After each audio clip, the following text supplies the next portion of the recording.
आज खूप दिवसांनी असं वाटलं की सर्पगंधा शोधावी आणि सर्पगंधेच्या शोधात आज आमचा प्रवास कोकणाकडे चाललेला आहे. थोडासा पाऊस खूप आहे. अगदी रेनकोट माझ्या अंगातला बघितला असाल. प्रचंड पाऊस असल्यामुळं थोडंसं बाजूला गाडी वगैरे लावून आम्ही चाललोय, प्रवास करतोय.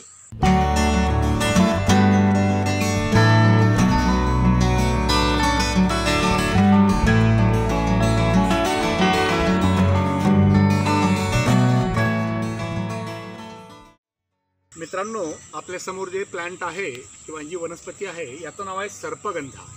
कोकणामध्ये याला म्हणतात अडकई. आणि कोकणामध्ये सर्वांच्या परसबागेमध्ये आसपास सगळीकडे उगवणारी ही वनस्पती आहे. सध्या दुर्मिळ होत चालली आहे. पण मी आज योगायोगाने आमच्या बिल्लेताई आणखीन भोगलेताई यांच्या परसबागेत आलेलो आहे. त्यांच्याकडे ही रोपं आहेत. आपणच त्यांच्याकडून थोडंसं जाणून घेऊया नेमकं या अडकईचा ते वापर काय करतात. ताई सांगा बघू, त्या अडकईचा वापर काय काय करतात? लहान मुलांना उपयोगी पडते. बर.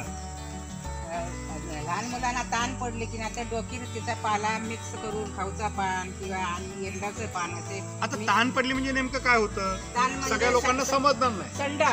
संडास वांती. ओके, वांती लहान होते. छोट्या मुलांना हा, म्हणजे टॉयलेटला लागतं आणि वांती होते. वांती होता आणि संडासला ते घाण येते, वास मारते. वास येतो. म्हणजे हे जुने औषध परंपरांचं आहे, परंपरागत चाललेलं औषध आहे. हा. याच्यामध्ये खाऊचं पान आणखीन एरंडाचं पान एरंडाचं पान आणि विसरला? वाकांडीचा वाकांडीचा वेल असतो. वेल असतो, तिचा पान असे मिक्स करून ते असे चेचायचे, रस काढायचा आणि स्वतः गरम करून गरम खोबरेल तेलात डोकी लहान मुलांका घालायचा, हातापायांका गजायचं. मस्त, अगदी छान. भोगले ते तुमच्याकडे आहे बरोबर ना? हे जपून ठेवा, कारण हे आपल्याला आता पुन्हा मिळणार नाही. ह्या वनस्पती आपल्याकडून नामशेष होत चाललेल्या आहेत. योगायोगाने गणपतीचे दिवस आहेत. गणेशाकडे आपण प्रार्थना करूया बरोबर ना? मी यांच्याकडे नेहमी येतो बघायला, यांनी लावलेलं असतं म्हणून. तर त्यांच्याकडे निघून गेलं म्हणून म्हटलं मला सांगा कुठे सध्या आता जवळ कुठे आहे सांगा.